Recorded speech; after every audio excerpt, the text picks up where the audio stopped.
Ayan guys, at luto na ang ating maha blanca.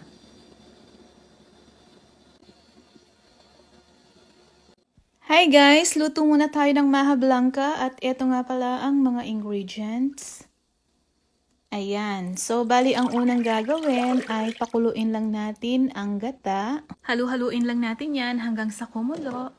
At ngayon naman ay pwede na nating ilagay ang asukal. Haluin lang nating mabuti yan. At ngayon naman ay pwede na nating ilagay ang condensed milk at ang corn kernel. Halu-haluin lang natin yan.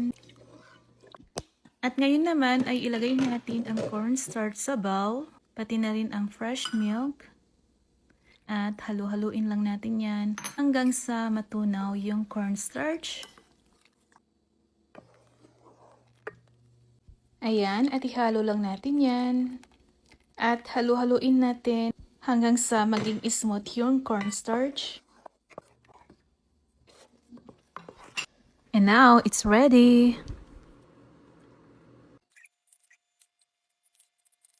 Ayan guys, at luto na ang ating maha blanca.